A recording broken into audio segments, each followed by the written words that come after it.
Bienvenue dans ce nouvel épisode de 180 degrés. Aujourd'hui, j'ai le grand plaisir d'accueillir Rosalie Côté, une entrepreneure que j'ai vraiment hâte de connaître davantage, qui est spécialisée en copywriting et en stratégie de tarification basée sur la valeur. Elle est une copywriter passionnée par l'art de donner vie au message et d'augmenter la valeur perçue de nos services. Rosalie a une mission bien précise, aider les entrepreneurs à revoir leur approche en matière de tarification et à sortir de la prison des facturations à l'heure. Au cours de la dernière année, Rosalie a travaillé avec de nombreux entrepreneurs pour les aider à créer des offres vraiment alignées et à finalement augmenter leur prix. Dans cet épisode, j'ai envie qu'on explore un sujet brûlant pour de nombreux entrepreneurs de services, comment définir le bon prix pour ces services et surtout, comment mettre de l'avant la valeur exceptionnelle qu'on peut apporter à ses clients. Je veux qu'on développe davantage sur le processus de recherche du fameux sweet spot, cet équilibre magique où les tarifs sont cohérents, irrésistibles et indiscutables. Rosalie est donc l'entrepreneur parfaite pour venir jaser et partager ses précieux conseils pour relever ce défi de pricing et prospérer dans son entreprise. Officiellement, bonjour Rosalie! Bonjour! C'est tellement beau. Je pense que je vais le garder, l'enregistrement du début, pour Quand ça va moins ma bien. confiance. Exact, tu m'écouteras en boucle, ça va me faire plaisir. Je suis vraiment contente de te recevoir. Merci d'être là aujourd'hui. Merci de l'invitation. Ça me fait vraiment plaisir. Vraiment contente d'être là aujourd'hui. J'avais hâte qu'on se jase parce que j'avais hâte qu'on puisse aborder cette thématique-là de pricing parce que je pense que je l'ai abordé, mais pas dans cette optique-là de pricing de valeur. Moi, j'ai pas reçu d'invité là, qui en parle de la façon dont tu le fais. Mais avant de rentrer dans le vif du sujet, j'ai vraiment le goût que tu nous parles de ton parcours qui fait en sorte qu'aujourd'hui, tu es là à parler de rédaction persuasive, de pricing, de tout. De où est-ce que ça arrive. Ouais, c'est ça. En fait, je suis née le 21 août. Non, c'est vrai, je vais pas commencer par là. J'ai débuté mon parcours entrepreneurial comme adjointe virtuelle. Donc, en fait, j'étais vraiment dans un point tournant dans ma vie où je me demandais qu'est-ce que je faisais. Puis, j'étais pas... j'avais un emploi comme adjointe dans un bureau, mais c'était pas ça, je me cherchais. Puis je me suis dit, go, je me lance comme adjointe virtuelle. Puis je trouve que adjointe virtuelle, c'est un super de beau métier pour commencer parce que t'essayes des choses. Ouais. Vraiment. Puis ça m'a permis d'essayer, puis de découvrir le copywriting. C'est là où j'ai fait, OK, ça me tente, ça m'intéresse, je veux creuser. Fait que je suis allée vers ça. Après ça, ça a pris comme 3 mois où j'ai fait, dans ma vie d'adjointe virtuelle, où j'ai réalisé qu'en fait, justement, oui, c'est le copywriting qui m'intéresse plus, mais j'avais l'impression que j'avais troqué mon 9 à 5 pour 3 ou 5 9 à 5. Fait que, j'avais l'impression que je travaillais pour différents clients. Puis c'est pas nécessairement... le mode, en fait, c'est le modèle d'affaires que j'avais qui faisait en sorte que je me sentais comme ça. Je travaillais à l'heure, puis j'avais tout le temps l'impression de rendre compte à mes clients, puis fait que c'était pas le bon modèle d'affaires pour moi. J'ai écrit à Alex Martel pour sa certification et j'ai dit « Hey, est-ce que je pourrais embarquer? » Je me sentais vraiment comme la petite newbie qui connaissait rien. Je savais pas si elle allait accepter de me prendre, mais elle m'a fait une belle place dans la certification. Donc, j'ai fait la certification, j'ai changé mes tarifs, j'ai augmenté mes prix, j'ai vraiment commencé à fonctionner à la valeur, à forfait. Puis, j'ai essayé plein de choses et c'est ce qui m'a mené éventuellement à... commencer par la rédaction d'offres de services pour mes clients parce que je voyais l'impact que ça avait. Puis finalement, me tourner vraiment vers le pricing de valeur, aider les gens à réaliser ce qu'ils apportent à leurs clients pour ensuite la communiquer. Est-ce que je t'ai perdue à travers tout ça? Pas du tout. En fait, c'est clair qu'Alex, c'est comme la papesse de la rédaction persuasive, surtout au Québec, là. Puis tu sais, là, tu as dit quelque chose de vraiment intéressant quand tu as parlé de charger à l'heure comme adjointe virtuelle. Tu sais, on le dit souvent, puis je l'ai même dit dans l'intro, c'est comme une espèce de prison, des fois, qu'on s'enferme là-dedans de charger à l'heure. Ça amène un paquet de problématiques, mais j'ai le goût de savoir pourquoi toi, tu penses que tu considères que c'est une approche qui est vraiment limitante pour les entrepreneurs, surtout en service, là. D'un sens, le tarif à l'heure apporte beaucoup de flexibilité, mais je dirais quasiment trop. Dans le sens où sais, un petit peu, j'avais le feeling de... Puis là, tu sais, de plusieurs façons, puis vous l'avez entendu, là, il y a plusieurs choses, mais on dirait que j'avais l'impression que je travaillais pour 5 personnes différentes au lieu de moi. J'avais décidé de me lancer à mon compte pour une certaine raison. Et là, étant donné que, bon, ben, tu peux-tu me faire ça? C'était tellement flexible, le travail à l'heure, que finalement, je me ramassais à faire un peu n'importe quoi, puis à pas me sentir en position de faire des choix. Pas me sentir en position de créer quelque chose pour moi, pour mon entreprise. J'avais juste l'impression que j'avais échangé ça comme un autre travail. Le travail à l'heure, c'est aussi problématique pour toutes les autres raisons qui est est-ce que si tu deviens plus productif, est-ce que tu dois charger plus à tes clients? Là, tu commences à tout le temps augmenter tes prix, ça peut créer des frictions.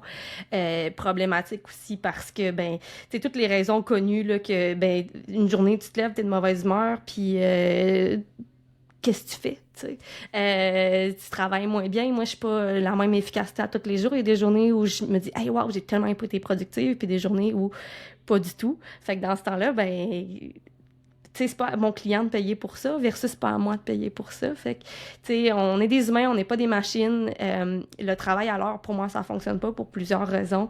Mais je trouve que, surtout quand on se sent dans un milieu où, justement, on travaille tout le temps pour les autres, puis qu'on court après notre queue, puis qu'on est tout le temps fatigué, là, il faut commencer à se défaire de ça, puis trouver une façon qui fonctionne mieux pour nous.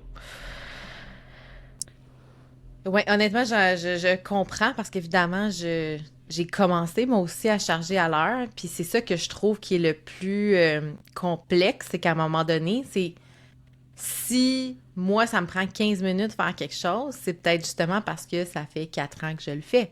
Fait que est-ce que ça vaut vraiment 15 minutes de mon temps, un tarif horaire? Puis l'autre chose que ça amène, c'est j'ai l'impression que de l'œil du client, c'est comme devenu le repère pour magasiner.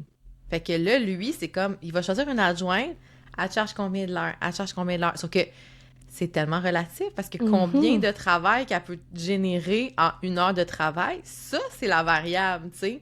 Exactement. Je trouve ça vraiment difficile de comme établir, est-ce que le pricing est bon, mettons pour une adjointe, parce que c'est l'exemple facile dont on a parlé, mais tu sais, est-ce qu'elle est chère ou pas chère? Ben ça dépend. Elle produit combien, pour quel prix? Pour moi, ça devient, tu sais, je trouve même pas que c'est bon de magasiner comme ça, tu sais. Puis le pire, c'est que, tu sais, j'ai une cliente qu'on avait un peu cette discussion-là récemment. Elle me disait, OK, il y a des clients qui m'approchent puis ils me disent, je veux juste qu'on fasse ma déclaration de taxes. Puis elle me disait, oui, mais s'il y a des erreurs dans toute ta tenue de livre puis que je fais juste la déclaration de taxes, on n'est pas plus avancé. Il faut qu'on travaille ensemble sur toute ta tenue de livre, il faut que je vérifie. Puis moi, je suis pas à l'aise d'envoyer quelque chose qui est inexact. Puis je comprends tellement ça. Mais quand le client il arrive puis qu'il compare juste puis il dit, bon, ça me coûte, je sais pas, un montant tarifaire par mois versus, elle va me charger 60 $ de l'heure. Pour lui, il va choisir en fonction du prix, mais pas nécessairement en fonction du résultat. Puis c'est ça que je trouve qui est aussi problématique, là. Oui, c'est vraiment un bon exemple. Un peu comme les impôts, là, tu sais, comme là, on va arriver dans la période des impôts, puis les gens vont comparer, ça te coûte combien faire ton rapport d'impôt, tu sais, comme travailleur autonome? Puis il y a tous les prix, parce qu'il y a tous les niveaux de validation. Tu sais, je te donne un exemple, moi, ma comptable, elle va pas revalider si j'ai rentré mes factures comme il faut. C'est ma responsabilité, c'est notre deal, c'est moi qui le fais, je sais. Oui. Ça m'a montré comment, tout est beau. Mais si j'oublie une facture, tu sais, je vais pas aller la blâmer elle, parce que dans l'entente, c'était ça, mais il y en a que ça va être tout inclus, là. Ils vont aller se mettre le nez dans ton logiciel, puis ils vont aller voir ça. Fait que c'est pour ça, quand on se parle, ou tu sais, sur les fameux groupes Facebook d'entrepreneurs, ah ouais, ça te coûte 400$, c'est bien trop cher. Mais là, ça dépend. Je sais que ça fait friser les oreilles de bien des comptables, ou bien des avocats. Là, tu sais, quand on parle d'incorporation, là, ça chire, là. Oui, définitivement. Puis ça serait un tout autre sujet, mais tu sais, les gens, justement, tu sais, qui vont poser la question sur un groupe, justement, ils manquent d'informations, puis à chaque fois, je me fais taguer des fois, puis OK, mais il manque d'informations à moi aussi, tu sais. Tu peux pas juste déterminer un prix de cette façon-là. Non. Avec, j'ai besoin quelqu'un qui fasse mon rapport d'impôt, là. Exact, oui, c'est ça. C'est un manque de contexte, puis justement, tu sais, on prend l'exemple, on revient, mettons, à l'exemple de l'adjointe virtuelle, parce que c'est l'adjointe que... L'adjointe, c'est la situation que tu as connue de près. Oui. Mettons quelqu'un qui nous écoute en ce moment puis qui est dans ce modèle-là de pricing en ce moment qui charge à l'heure, que ce soit des banques d'heures ou juste à l'heure carrément, bien simple de même. Selon toi, ce serait quoi les étapes ou le processus de réflexion, comme de où on part, là? C'est quoi les premières étapes pour se sortir de ça puis évoluer ses offres, là? Fait qu'on prend vraiment la situation où la personne a un tarif à l'heure, parce qu'il y a vraiment aussi, il y a des personnes qui sont déjà à forfait. Fait que ça, c'est une autre situation. Pour quelqu'un qui tarife à l'heure, je commencerais par me demander tout le temps, puis, OK, je vais commencer par ma première idée, mon cerveau va dans 15 différentes On peut aller dans l'autre directions. après. Mais ça, c'est à deux. Ouais, c'est ça. Je commencerais par me demander comment est-ce que tu aimes offrir tes services, parce que est-ce que, bon, t'es quelqu'un justement qui va creuser puis vraiment beaucoup, aller faire beaucoup de vérifications, ou toi, tu veux juste que ce soit une shot avec ton client puis tu sais, pas de suivi après. T'sais, comment est-ce que t'aimes travailler? Dans quel contexte est-ce que tu travailles le mieux? Puis ensuite de ça, essayer de creuser, ben, c'est quoi les bénéfices ou la valeur que ça peut avoir aux yeux de tes clients. Parce que je trouve que souvent, on pose la question comment tout le monde le fait, mais il y a de la valeur ou de l'intérêt dans comment est-ce que toi, t'aimes le faire, puis il y a des gens qui vont être intéressés par ça. Fait que ça serait la première question que je poserais à la personne, c'est quoi que tu veux, est-ce qu'il y a des limites que tu veux mettre dans ton entreprise, des choses que tu veux faire respecter davantage, l'accès à toi? Est-ce que ça te gosse, les clients qui t'envoient des messages tout le temps, ou toi, t'aimes ça parce que ça te permet de bâtir une relation? Puis après ça, ben, c'est d'aller, justement, comme j'ai dit, identifier la valeur, puis creuser un petit peu plus ce sujet-là.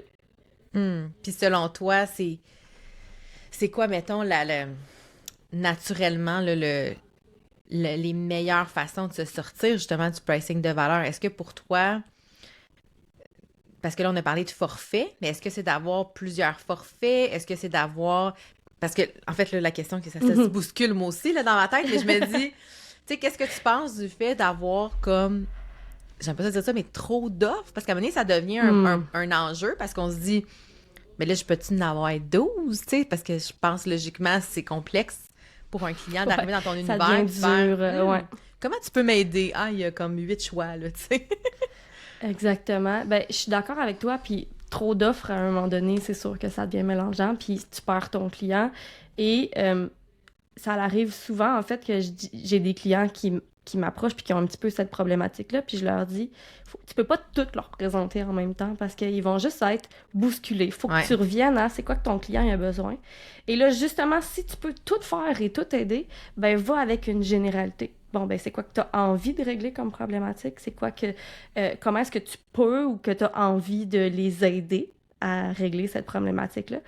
Puis de s'adresser directement à ça. Parce que si tu veux tout faire et tout aider, c'est sûr que tu ne sortiras jamais du tarif à l'heure. C'est tellement flexible. Oui. Tellement. Ben, tu sais, quand tu parles d'offre générale, au niveau de la généralité, je pense beaucoup, tu sais, j'en ai justement une offre comme ça où, tu sais, je t'aide à identifier disons, le levier principal pour ta stratégie de contenu, pour améliorer, tu sais, pour te donner plus de résultats avec le contenu que tu crées, d'aller identifier c'est quoi je sais pas ça dire ça, mais tu sais, le petit bobo, puis de te donner comme le plan d'action pour la suite des choses pour améliorer ça. Mais c'est ça que je suis pas en train non plus de dire concrètement exactement ce que tu vas avoir comme résultat, parce que c'est très, tu comprends, c'est très large. Ouais. C'est difficile à vendre, des fois, ces genres d'offres-là. C'est dur. Oui, c'est vraiment dur, c'est pas facile. Oui. Puis plus on est capable d'être spécifique, plus on est capable de vendre facilement. Fait que c'est sûr que c'est un travail. Puis c'est un travail que je trouve qui se fait avec le temps puis avec l'expérimentation. Comme, bon, OK, en général, je vais créer cette offre-là, puis là, au fil du temps, je vais prendre un exemple vraiment facile de moi. Quand j'ai décidé de commencer à offrir des services en copywriting, j'ai été dans l'écriture d'offres de services. Puis c'est en le faisant, en expérimentant, que j'ai fait « Oh, OK, je vais créer un service d'inventaire de la valeur » parce que ce que je réalise, c'est que les gens sont pas nécessairement pas capables d'écrire leur offre de service, mais ils sont pas... ils ils ont de la difficulté à identifier de quoi qu'ils doivent parler, puis Ouais. comment est-ce qu'ils peuvent présenter leur offre pour augmenter la valeur perçue. Fait que c'est là où je suis allée expérimenter, puis j'ai creusé vers ça. Puis, tu sais, au fur et à mesure, les choses ont évolué. Puis je pense qu'il faut se laisser la chance aussi d'évoluer, puis de pas penser qu'on va trouver la réponse parfaite du premier coup. Mais c'est sûr que plus t'es niché, plus c'est facile. Puis il y a de la valeur aussi dans le côté général, mais il faut apprendre à le communiquer comme il faut. Oui, exactement. Ça, c'est mon défi. Ça, c'est mon gros défi. J'ai fait justement un épisode de podcast là-dessus, tu sais, justement pour expliquer ma vision du généraliste versus de l'expert ou du spécialiste. Mhm. Puis c'est ça qui est difficile. Tu sais, quand c'est niché, c'est facile. C'est clair, je t'aide, je fais ça, c'est concret, c'est tangible, c'est tranché au laser, là, tu sais, découpé au laser, bref. Vas-y. mais c'est ça, quand t'arrives dans une espèce d'offre qui est plus vaste, qui peut aller dans plein de directions selon le besoin, ben là, c'est comme, OK, comment je vais passer ce message-là que tu sais, est-ce que c'est pas assez concret pour être alléchant? Puis c'est souvent ça le nerf de la guerre, là, tu sais, d'aller trouver... Puis en même temps, dans ta situation spécifique, on dirait que j'ai quelqu'un qui m'a approché dernièrement qui me disait « Bon, ben là, je veux lancer quelque chose, puis là, je sais pas trop ce que j'ai de besoin. » Puis là, tu sais, et là, ben, je le savais que moi, j'étais trop spécifique pour cette personne-là, fait que j'y ai donné ton nom. Ah, Fait que, tu sais, c'est de dire... J'ai aucune idée si elle t'a contacté, mais reste que je pense que, tu sais, c'est de s'adresser à cette personne-là qui a...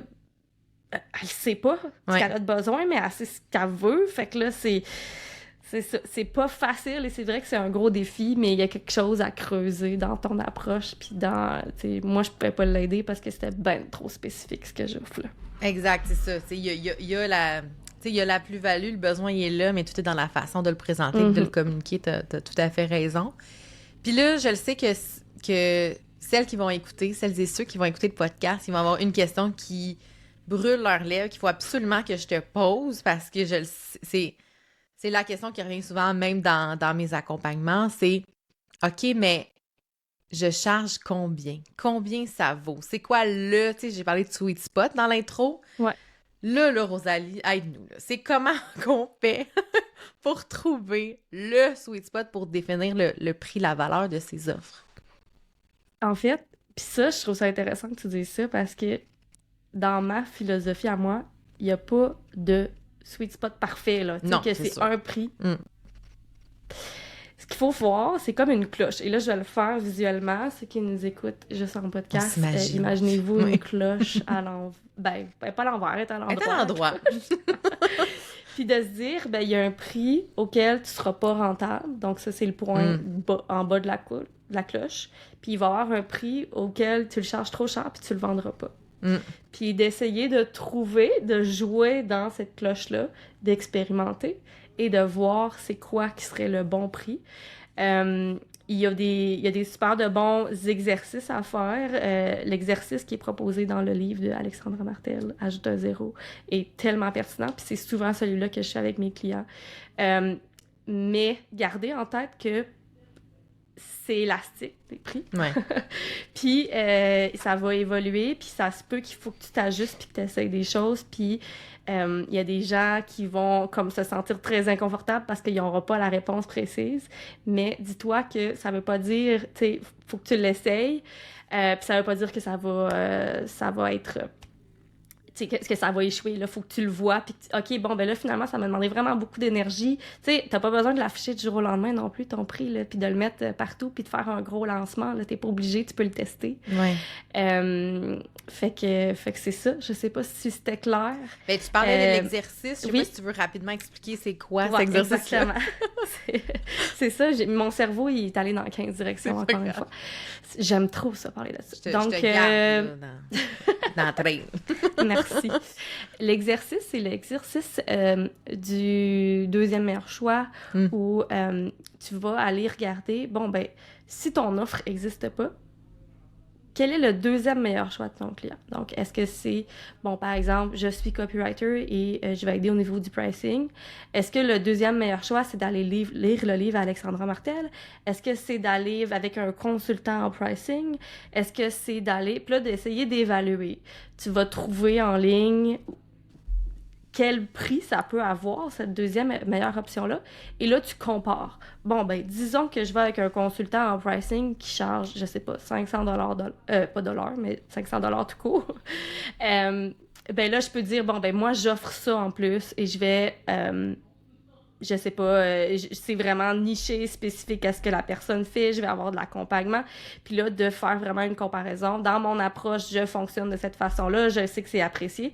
Puis ça t'aide à fixer le prix. Bon, ben moi, ça, je pense qu'aux yeux du client, ça a une valeur de 400 de plus. Et là, de fixer, puis d'essayer, puis on garde la cloche en tête, puis de se dire, ben OK, ça vend pas tout à fait, ben il y a peut-être un ajustement à faire. À ce moment-là, faut rester... Si ton prix est affiché, il faut rester fair quand même avec les clients qui ont acheté.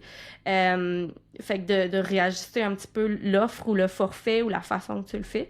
Mais c'est de l'essai, puis malheureusement, on n'est pas capable. Il n'y aura pas une publication sur Facebook qui va dire c'est exactement ce prix-là qu'il faut que tu charges. Exact. Puis qu'est-ce que tu penses, toi, de le contexte économique qui annoncé, là, il n'est pas évident, puis même en ce moment, on le ressent, je l'entends, on le voit, on va à l'épicerie, tout le monde, on fait comme, mon Dieu, qu'est-ce que c'est ça, je vais pas payer 8 $ 4 pommes, là, on s'entend? J'exagère légèrement, mais, tu sais, qu'est-ce que pour toi, de quelle façon, mettons, le contexte économique doit ou doit pas influencer son pricing? Est-ce que tu en tiens compte en ce moment quand tu prices des offres ou pas nécessairement? C'est sûr que j'ai une réflexion puis que j'y pense, dans le sens où les gens avaient plus d'argent il y a 2 ans. Moi, ça m'avait marqué quand je suis revenue de mon congé de maternité parce que j'ai comme vécu c'était 3 mois de congé maternité, mais j'ai vu tout de suite qu'il y avait une différence dans le comportement d'achat. Puis là, ben, je faisais des offres full premium. Puis là, ben, c'était pas accepté. Là, OK, c'est plus dur de vendre. C'est sûr que c'est plus dur, donc il faut être plus persuasif. Ben, ça se peut que les gens n'aient pas les moyens. À ce moment-là, ben, c'est de réfléchir à ton offre un petit peu de la façon inversée au deuxième meilleur choix. Comment est-ce que je peux offrir peut-être un petit peu moins ou être vraiment plus spécifique pour pas que ça me gruge tant que ça, mais offrir quelque chose qui va quand même apporter une belle transformation au client. Fait que, tu sais, le pricing de valeur, ça peut être un peu moins cher, là. C'est pas nécessairement de charger plus cher tout le temps. Puis ça laisse la liberté de choix à des clients d'être capable de se payer quelque chose qui va leur permettre quand même de pas être à la gorge puis de bien vivre quand même.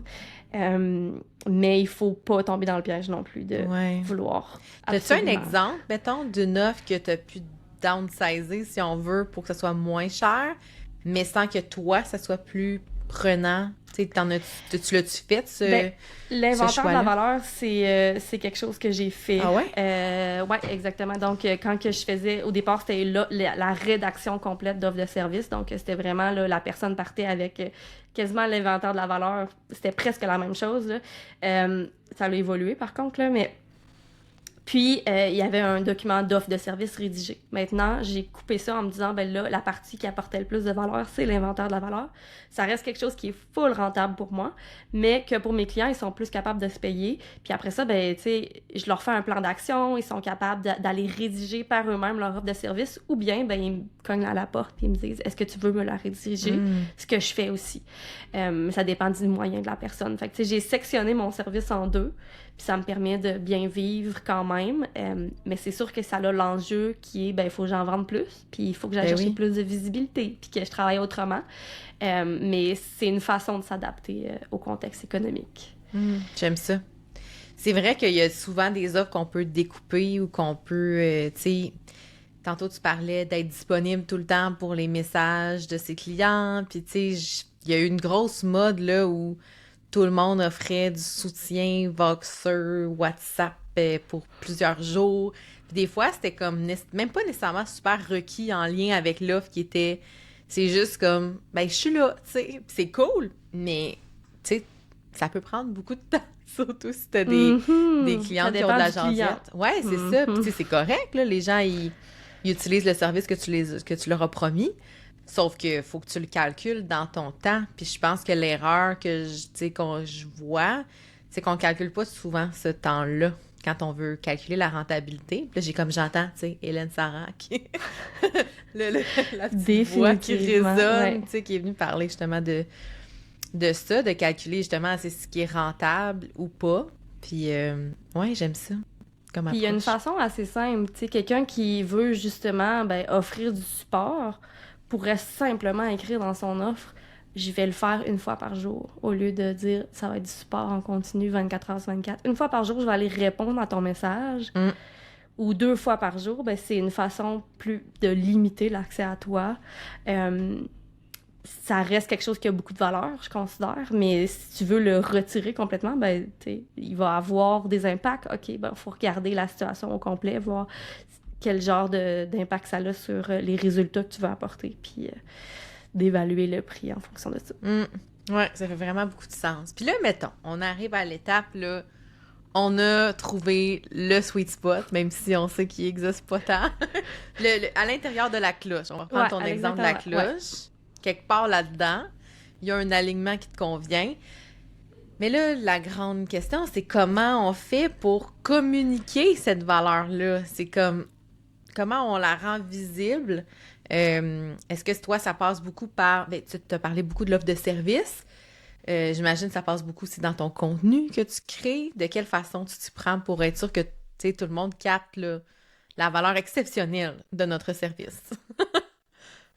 Je pense que ça va un peu dans tous ces sens-là. Moi, je suis une vraiment grande fan des offres de service parce que j'ai un malaise à parler de prix. OK. On parle de pricing aujourd'hui, mais quand je parle de mes prix à moi, je suis pas à l'aise en appel. Puis je le sais qu'il y a plein de gens qui, quand quelqu'un demande « Bon, mais combien tu charges? » J'ai le goût de me cacher. Puis les offres de service m'ont aidé à surmonter un petit peu ça parce que je savais que toute la valeur de ce que j'offrais était présentée dans mon offre de service d'une façon où on voyait aussi ma personnalité, où on voyait un petit peu l'approche, puis aussi ce que moi j'ai besoin pour faire en sorte que tu as un bon, un bon résultat. Fait que là, j'avais vraiment tout ce processus-là qui était bien écrit, puis la personne avait toutes les informations pour prendre la meilleure décision pour elle. Moi, ça m'enlevait un gros malaise. Fait que quelqu'un qui, peut-être qui est moins à l'aise avec la vente, qui le fait, qui fait des appels découvertes puis qui est moins à l'aise, il y a moyen de dire à la fin de l'appel, écoute, moi, je vais t'envoyer l'offre de service, je vais prendre le temps de réfléchir à ça et tout ça, puis de l'envoyer par la suite. Fait que moi, j'adore cette façon-là. Mais si tu as un service que tu as une page de vente, ça peut être un super de bon outil. C'est sûr qu'à travers ton contenu, des fois, il faut éduquer les gens, il faut répéter, taper sur le marteau pour répéter un petit peu. Parce que la personne, elle va l'avoir entendu une fois, mais peut-être qu'elle va pas avoir capté le message. Fait qu'il va avoir plusieurs fois à le communiquer. On vit dans un monde exceptionnel où on a plusieurs contacts avec nos clients, que ce soit via l'infolette, le contenu, en tout cas, peu importe la sorte de contenu, alors qu'à l'époque, ils envoyaient des affaires par la poste, puis il fallait que ça rentabilise vite. Fait que c'est ça. Faut être capable de savoir c'est quoi qui apporte de la valeur et de la communiquer de façon différente s'il faut. Oui, c'est ça. Puis si je peux faire le pont avec ton autre expertise qui est le copywriting, on parle beaucoup de parler des bénéfices plutôt que des caractéristiques. Là. Ça, c'est un point majeur que Alex nous a enseigné depuis quelques années. C'est vrai que ça fait toute la différence parce qu'on est on a besoin de comprendre, comme consommateur, on a besoin de comprendre, le what's in it for me, là, comme qu'est-ce que ça m'apporte vraiment, comme d'avoir, ne serait-ce que justement ce soutien-là, Voxer, qu'est-ce que ça m'apporte vraiment. Il faut savoir le communiquer. Définitivement. Puis ça, c'est aussi quelque chose que, je vais voir souvent je ramène tout le temps aux offres de services, c'est juste parce que je trouve que c'est un si bel outil, mais je vois quelqu'un qui va dire, j'ai 15 ans d'expérience en comptabilité. OK. Ouais, puis, ça fait quoi? Qu'est-ce que ça va faire? Ça va-tu faire en sorte que tu vas déceler des erreurs qui sont plus rares? D'essayer de le réfléchir, de le creuser, puis de le communiquer de cette façon-là, parce que moi, 15 ans d'expérience, ça va absolument rien dire. Ça veut dire quelque chose, mais il faut être en mesure de le communiquer comme il faut. C'est ça. Puis de le creuser, de se poser des questions. Puis c'est pour ça que c'est pas facile, la tarification à la valeur. Faut penser, il faut réfléchir. Mais une fois qu'on réussit à le faire, on veut pas revenir en arrière. Tu sais, tu parles d'offre de service, puis je me demande dans ton processus à toi, à quel moment est-ce que tu fonctionnes encore avec des appels découvertes et là, tu envoies une offre de service qui est, j'imagine, n'est pas personnalisée dans le sens où tu n'as pas nécessairement, ben je sais pas, là, tu me diras des offres qui sont 100% personnalisées, comme il y en a qui fonctionnent comme ça. Tu l'envoies avec une communication par courriel? De quelle façon tu procèdes? Je suis curieuse. Comment je fonctionne? Ben oui, c'est une super bonne question. Moi, je fais des jours de rencontres découvertes parce que je veux quand même voir est-ce que le profil de la personne fit avec moi, est-ce que c'est le bon fit pour moi? Puis ça arrive des fois que ça ne l'est pas, mais que je ne le sais pas tout de suite parce que pendant l'appel, je suis vraiment excitée. Je viens facilement, j'ai vraiment envie d'aider la personne. Puis là, oui. Puis là, après ça, j'ai pris le temps d'y réfléchir. Puis il y a quelque chose qui me dérange. Fait que là, ça me permet de pas m'embarquer trop vite aussi de faire ça. OK. Et là, ben, je vais dire à la personne, écoute, je vais te préparer une offre de service et je vais te l'envoyer. Donc, j'ai des modèles. Donc, j'ai des structures que je réutilise et que je vais ajuster un petit peu selon le client pour maximiser mes chances. Mais il y a des fois où je vais faire des offres de services qui vont être vraiment spécifiques à ce client-là et à ce besoin-là parce que, tu sais, c'est pas juste des forfaits, puis juste des retainers, puis juste, tu sais, tu peux avoir un client que tu prends en retainer, puis un retainer, pour ceux qui savent pas c'est quoi, c'est un genre de, je vais dire forfait, là, mais un prix que le client paye à chaque mois pour avoir accès à toi. Fait que ça se peut qu'il n'utilise pas à chaque mois ce que tu lui offres, mais reste que c'est une possibilité. Comme il te réserve. Donc, tu te gardes du temps. Ouais, c'est ça. Ouais, il te réserve, exactement. Fait que le retainer, tu peux te dire, bon, ben moi, par exemple, mon forfait d'inventaire de la valeur, il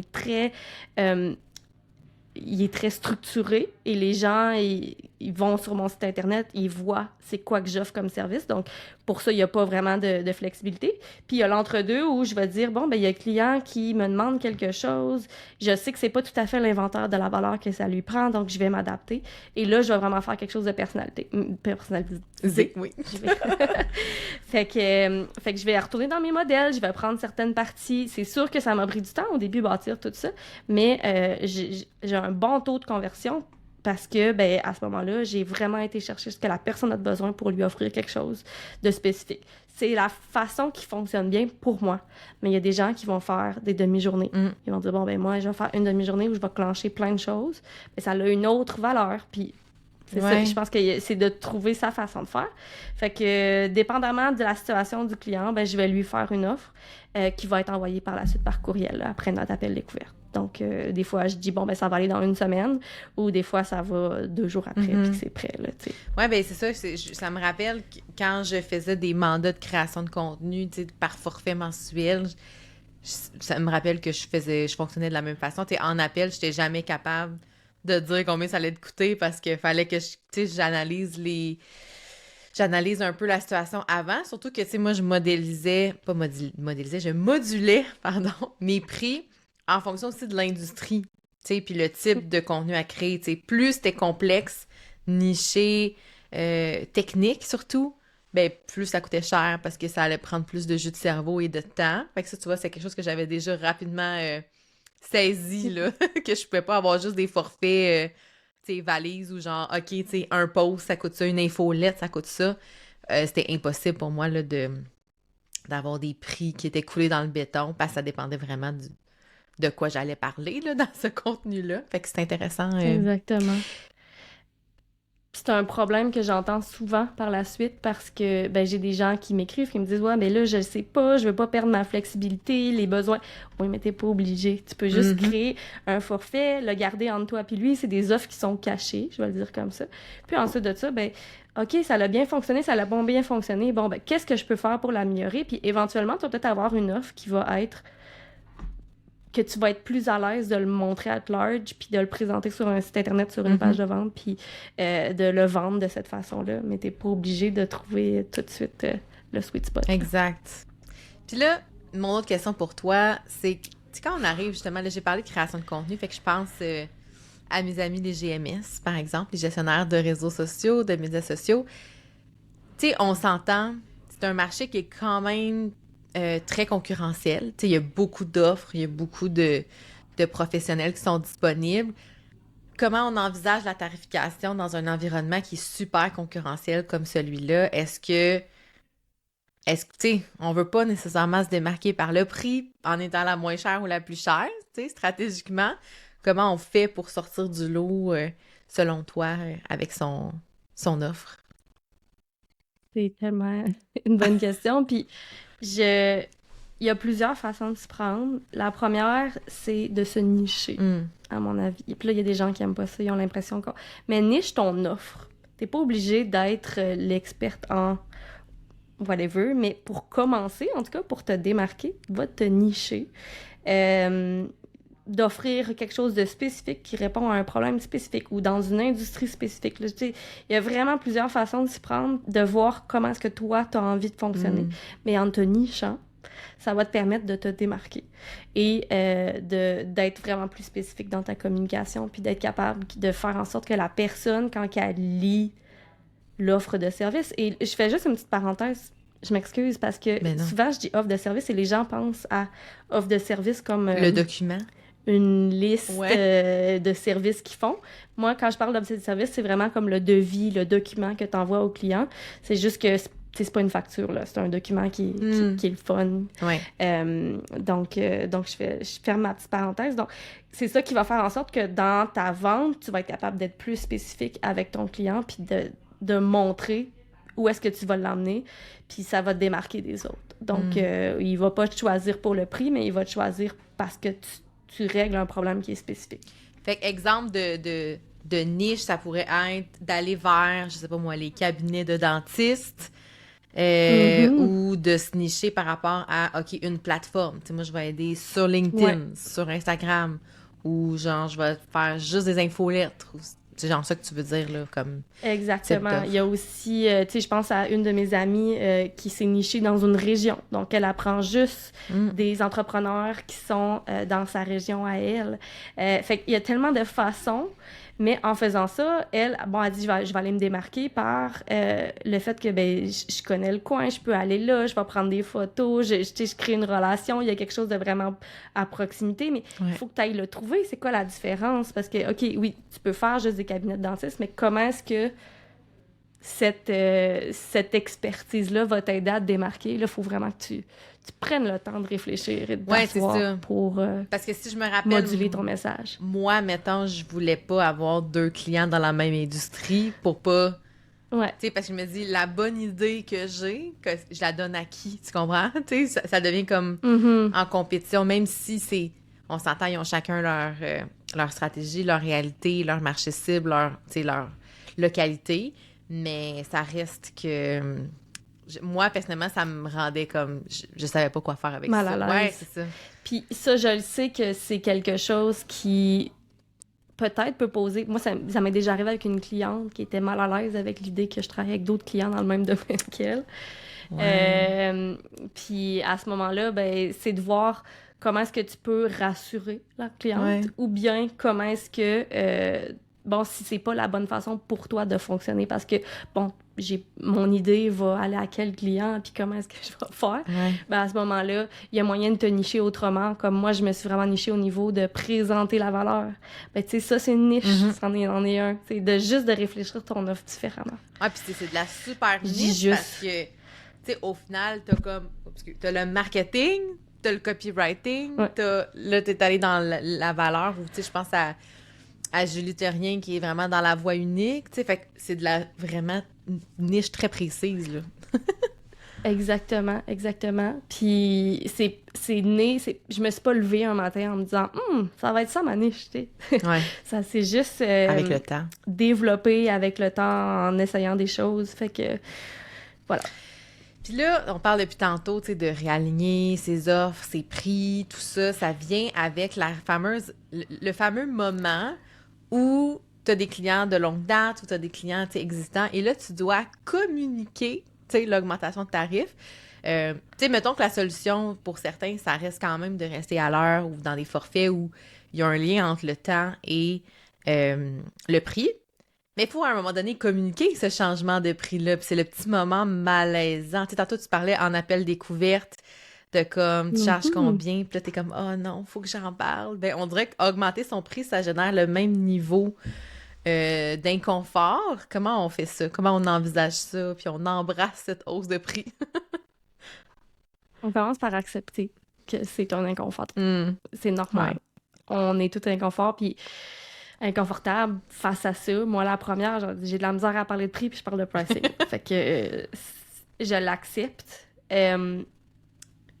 Puis j'ai pas peur de le dire. Après ça, je pense qu'il faut pas se mettre la tête dans le sable face à ses clients. Il faut être franc puis te dire, bon, ben, je suis en processus d'augmentation de mes tarifs ou je suis en processus de passer à forfait et voici la façon dont je vais fonctionner. Merci pour ta confiance, merci, tu sais, si tu as des questions, on va s'en jaser. Euh, c'est sûr que d'avoir l'occasion d'en parler de vive voix, ça peut être intéressant. C'est juste que je sais que ça peut tellement être malaisant que de le faire par écrit, puis là, au moins, OK, c'est envoyé. Puis après ça, d'ouvrir la porte à une rencontre, ça peut être plus confortable. Parce que si tu le fais puis que tu as le goût de te cacher en dessous de ta table, ben t'es pas mieux, je trouve. Fait que tu peux le faire par écrit. Il n'y a pas de solution miracle, mais je pense que d'être franc puis de dire, ben c'est une augmentation de tarif et pas juste je passe à forfait, mais que t'sais, le client est capable de faire des maths dans sa tête. Fait Oui. puis de dire, ben, j'ai fait un processus d'évaluation de la valeur, j'ai fait des exercices, ça m'a mené à réaliser que je chargeais pas assez cher. Voilà. Ouais, puis je pense qu'il y a aussi la portion d'accepter que peut-être qu'il y en a qui te suivront pas dans cette vague d'augmentation. Tu sais, je pense justement à Ouais. l'exemple d'Alex Martel qu'on a parlé comme quelques fois. C'est que quand c'est mis à augmenter ses tarifs, c'est pas, tu sais, il y a des clients qui sont pas C'est pas tout le restés. monde qui va voir la Mm. valeur de ce que tu vas apporter. Je peux pas faire la promesse que tout le monde va suivre, ça serait impossible. Il y a des gens qui vont pas suivre, puis c'est un peu parce que jusqu'à date, quand ils ont travaillé avec toi, ils ont mis un prix plafond. C'est comme dans leur cerveau, ça l'a mis un prix plafond, fait que là, tu augmentes le prix, puis ça les rend Ben oui. inconfortables, et c'est normal. Sauf que les nouveaux clients que tu vas avoir de la place pour, ben, ils vont payer pour la juste valeur. Ça sera pas facile Ouais. du jour au lendemain de faire le switch, je comprends. Puis il n'y a rien qui t'oblige à rien, à dire, bon, ben, t'augmentes tout le monde en même temps, ou si ça te met dans une situation où ça te stresse, tu peux le faire graduellement, tu peux le faire avec... tu sais, il faut vraiment que tu vois comment tu es à Moi, l'aise. c'est ça que puis il y j'avais a pas de fait. règles. Moi, c'est ça que j'avais fait. J'avais des mini-augmentations, tu sais, genre, mettons, en janvier, pour quand c'était, pour tout ce qui était à l'heure. J'augmentais le tarif. Puis je me souviens aussi que une des façons plus confortables pour moi, c'était que les nouveaux clients qui étaient à forfait, ben là, il y avait le vrai prix, tu sais, le nouveau prix. Fait que c'est sûr que, Mhm. bon, c'est un peu le bordel quand c'est le temps de faire tes factures parce qu'il faut que tu te rappelles qui paye combien, pourquoi, à quel moment, là. C'est ce petit gymnastique-là à faire dans sa tête, mais pour moi, c'est la meilleure façon de tester aussi, là. Tu sais, comme, est-ce que le prix... Puis c'est quand je voyais, c'est ça le pire, c'est quand je voyais que j'envoyais justement une offre de service, mais qui était clairement pas copyrightée et bien présentée. Là. Moi, c'était comme, alors voici le forfait, ça comprend ça, là, tu sais, bien plate. Là. Mais quand je voyais que les gens répondaient, parfait, ça me convient, puis qu'ils signaient, j'étais comme, ben, Caroline, j'aurais dû faire ça avant. Tu sais, on se rend compte finalement que, tu sais, souvent la plus grande barrière, c'est nous, tu sais, à charger le juste prix. Tu sais, oui, il y a toujours des gens qui veulent payer des pinottes pour des services, là, mais tu sais, c'est pas avec eux que tu veux vraiment travailler, là, tu sais. Fait que moi, ça me faisait toujours un choc, tu sais, limite de dire waouh, ok, c'était si facile, tu sais, pourquoi je l'ai pas fait avant? Ouais, puis ça nous solidifie aussi d'un Ouais. sens. Fait que quelqu'un qui veut commencer de cette façon-là, ben, ça va t'aider à te solidifier puis dire, bon, ben, écoute, j'ai commencé à charger à augmenter mes prix pour mon nouveau client. Puis là, ben, pour être équitable, Ouais. ben, ça peut... tu sais, il faut que j'augmente mes clients actuels. Tu sais, c'est vraiment... Ça a à voir, mais c'est sûr que quand vois que tu réussis à vendre à un certain prix, là, c'est comme, Mm. OK, bon, ça vaut Ça ça. valide. Ouais. Ouais, exactement. Ça valide, puis c'est vraiment... c'est Puis trippant. selon toi, tu Mon sais, Dieu que c'est trippant. parce que moi, je repense, mettons, même à quand j'ai commencé, puis j'ai fait le switch, puis j'ai commencé à faire de l'accompagnement personnalisé en individuel. Ben, tu sais, au début, mes prix, c'était vraiment ridicule. Là. Tu serais pas fière de moi. Je pense que mon premier forfait, genre, ça coûtait comme je pense que c'est comme 375 par mois, genre pour 2 rencontres, puis c'était vraiment pas cher, là. J'étais très cheap labor, là. Je pense que c'est en 2020, quand j'ai commencé. Tu sais, j'assumais pas nécessairement, j'avais jamais fait ça. Puis on dirait que ma réflexion, maintenant, c'est que j'ai comme l'impression que il y a quand même un lien avec l'expérience, tu sais. J'accepte le fait que la première fois que je fais une offre de service, comme par exemple l'accompagnement, ben j'accepte le fait que je sois moins cher parce que j'ai pas l'expérience pour, je sais pas comment dire, tu sais, je me sentais pas solide pour charger le prix des coachs que ça fait 20 ans, tu sais, qui font ça. Selon toi, est-ce que le prix devrait être influencé par l'expérience, puis même la notoriété, j'ai le goût de te dire, tu sais, vu que souvent, tu sais, mettons, je reviens encore à Alex, mais tu sais, tout le monde voudrait avoir une rencontre d'1 heure avec Alex pour qu'elle analyse. C'est ce ça. que j'allais dire. C'est exactement l'exemple que j'avais donné. Cher. Est-ce que pour toi, c'est ça qui compte dans la balance? C'est pas juste ça qui compte, mais c'est sûr que c'est un facteur de crédibilité. Ouais. Puis la crédibilité vient jouer dans la valeur. Ça, c'est sûr, ça, la valeur perçue. Tu sais, je pourrais pas décider demain matin que, je sais pas, je charge le même prix qu'Alex, là. Tu sais, elle a une notoriété, puis ça lui a pris du temps à la bâtir, elle a une audience qui lui permet de faire ça. Donc, tant mieux, tant mieux. Mais oui, c'est sûr que, bon, quand tu réussis à aller chercher des témoignages, à aller chercher une certaine crédibilité avec le temps, ben c'est sûr que ça va être un facteur qui va influencer la valeur. Donc, si tu réussis à aller chercher des super de beaux résultats avec tes clients, puis que tu l'utilises sans promettre que les gens vont avoir nécessairement ce résultat-là, mais tu l'utilises pour forger ta crédibilité, ben ça va t'aider. Mais penses-tu qu'on devrait faire un peu l'espèce de passage, le rite de passage de genre la V1 semi-bêta de je teste mon concept, charge moins cher pour gagner de l'expérience? Ou c'est même pas nécessaire? Pas nécessairement.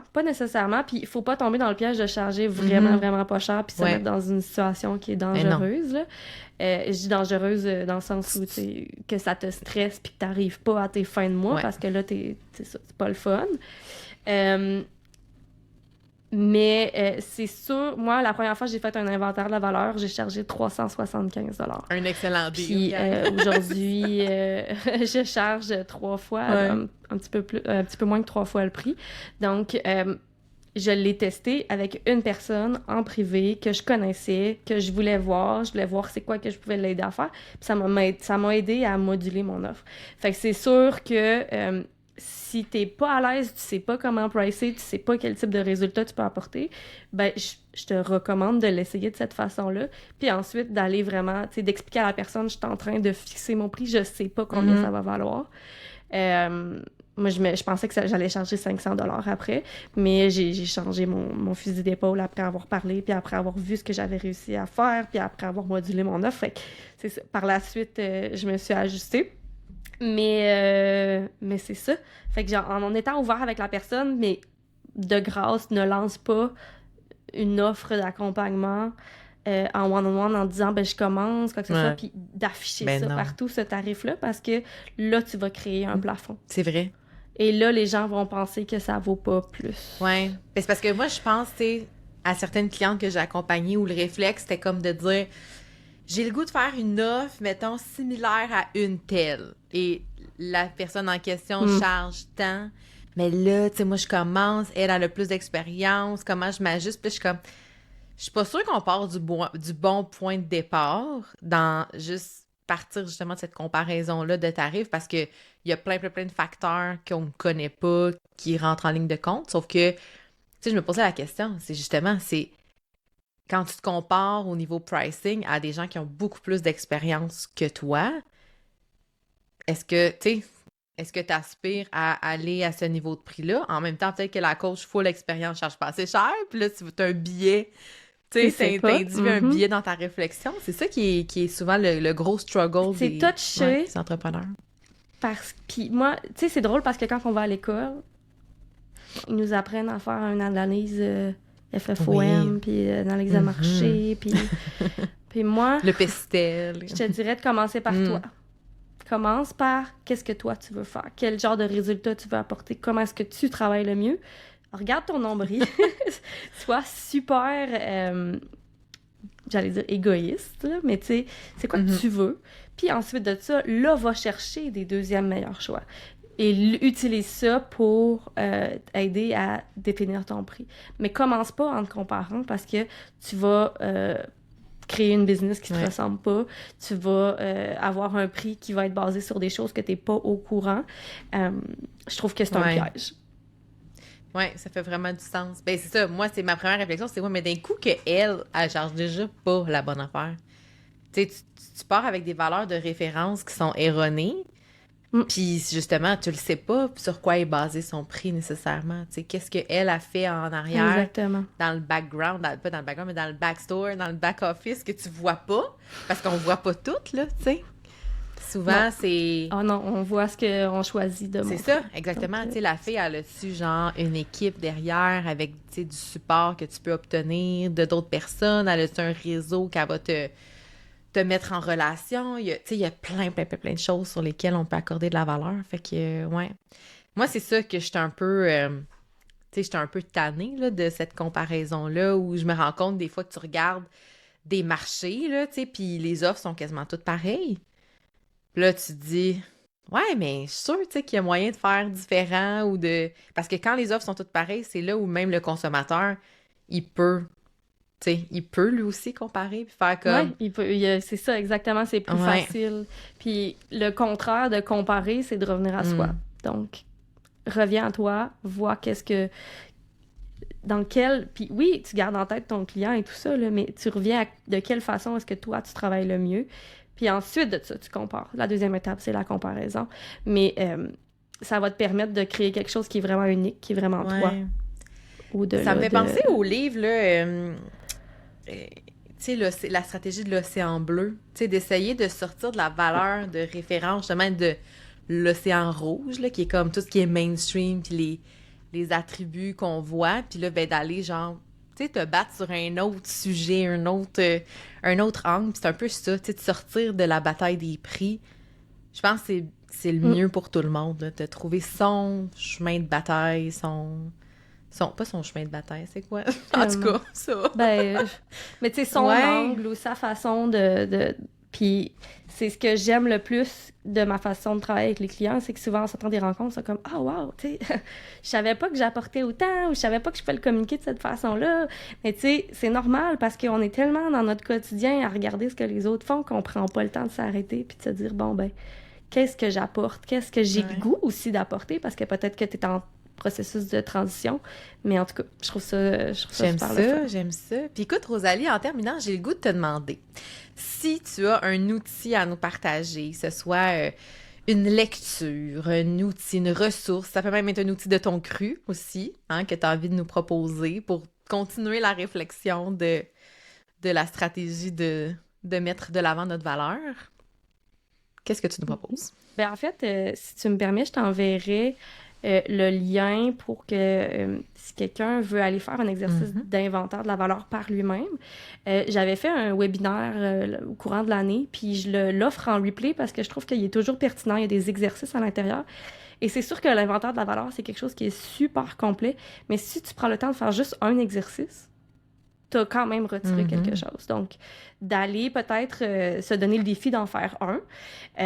Donc, je vais t'envoyer le lien. Je pense que c'est rosaliecôté.com/webinaire, mais ça va tout être dans les notes d'épisode. Pas de souci. Parfait, super. Il y aurait ça c'est gratuit. Sinon, c'est sûr que le livre Ajoute un zéro d'Alexandra Martel, c'est ma Bible. Mais je comprends qu'il y a plein de gens qui ont lu ça puis qui se sont sentis un petit peu... OK, oui, je sais que c'est ça que je veux, de charger à la valeur, mais je suis pas sûre exactement de comment le faire. Ben, à ce moment-là, fais des exercices avec un ami. Prends un pas de recul, fais-le avec quelqu'un d'autre, ça va t'aider à trouver des réponses. On a le nez souvent collé dans nos affaires, puis c'est ça. La personne extérieure à notre business est souvent bien placée pour nous faire des petits reflets intéressants. J'aime ça. Tellement. Good! Mais merci. Puis où on peut te suivre, ta plateforme? Bref, je pense que c'est Instagram. Instagram, ouais, vraiment en ce moment. Fait que Instagram, sinon, ben, il y a mon infolettre aussi que j'aime beaucoup. Donc, rosaliecôté.com/infolettre. Yay! Parfait! Ben, un gros merci, Rosalie, d'être venue me jaser aujourd'hui. C'était full intéressant. Merci encore pour l'invitation. J'aurais continué à parler, mais là, à un moment donné, hein, tu reviendras. C'est bon. Un gros merci. Bye! Merci!